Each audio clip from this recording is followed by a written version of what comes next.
देश भर में लोकसभा चुनाव की तैयारी शुरू हो गई है। राजनीतिक सरगर्मियों के बीच अब इलेक्शन कमीशन ने भी चुनाव के मद्देनजर तमाम अधिकारियों के साथ बैठक करने का फैसला लिया है।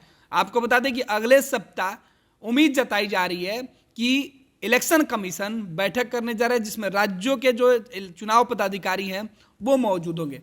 तकरीबन जो जानकारी है, जो संभावित तारीख है वो 11 और 12 जनवरी के आसपास की तारीख बताई जा रही है कि तारीखों में फेरबदल होने की भी उम्मीद है।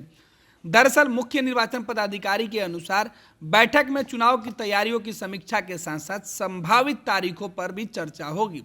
बैठक के तत्काल बाद आयोग की टीम बिहार सहित अन्य राज्यों में दौरा करेगी। उसके बाद चुनाव की तारीखों का ऐलान कर दिया जाएगा। फरवरी के पहले पखवाड़े में चुनाव आयोग की टीम बिहार का दौरा कर सकती है। आपको बता दें कि देश भर में लोकसभा चुनाव की तैयारी में जुटी इलेक्शन कमीशन के अंदर अब जो इलेक्शन को लेकर देश के अंदर कई चरणों में चुनाव कराया जाए, इस मुद्दे पर मंथन होगी। तारीखों को किस तरीके से चुनाव किया जाए जिसमें कि कोई भी फेस्टिवल नहीं पड़े, छुट्टी का कोई दिन विशेष नहीं हो, इन तमाम चीज़ों को ध्यान में रखते हुए सभी राज्यों के अंदर हालात क्या हैं, परिस्थितियाँ क्या हैं, उन चीज़ों को देखकर इलेक्शन कमीशन तारीखों का ऐलान कर सकती है।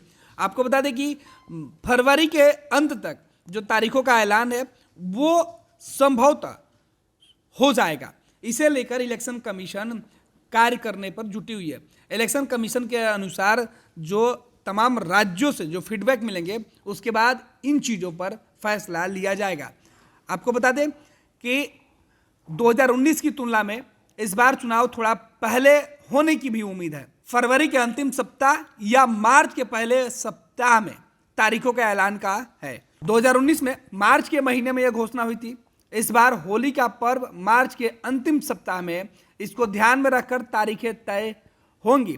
चुनाव की तारीखों में इस बात का ख्याल रखा जाएगा कि देश भर में किसी त्यौहार के मौके पर जो छुट्टी है उसे और इलेक्शन को ज़्यादा प्रभावित नहीं हो सके। इसलिए त्योहारों को ध्यान में रखकर इस बार इलेक्शन कमीशन की कोशिश होगी कि वो तारीखों का ऐलान करें। साथ ही साथ ये भी उम्मीद जताई जा रही है कि इस साल अप्रैल में ही चुनाव को 3 चरणों में कराए जा सकते हैं। इस पर अंतिम निर्णय अभी चुनाव आयोग को लेना है, लेकिन उसके पहले सभी राज्यों के जो फीडबैक मिलने हैं वो बाकी है। इधर लोकसभा चुनाव के मद्देनजर चुनाव आयोग ने अफसरों की ट्रांसफर पोस्टिंग की गाइडलाइन भी 21 दिसंबर को ही जारी कर दिया था। आयोग ने स्पष्ट कर दिया है कि निर्वाचन कार्य में सीधे तौर पर जुड़े अफसरों को उनके गृह जिला या उन जिलों में तैनात नहीं किया जाएगा जहां वे लंबे समय तक काम कर चुके हैं।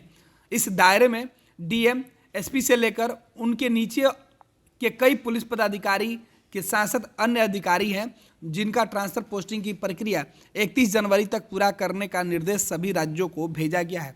जाहिर सी बात है कि एक तरफ राजनीतिक दल चुनावों को लेकर सरगर्मी उनके अंदर बढ़ी हुई है, दूसरे तरफ इलेक्शन कमीशन भी पूरी तरीके से चुनावी मूड में आते हुए दिखाई पड़ रहा है।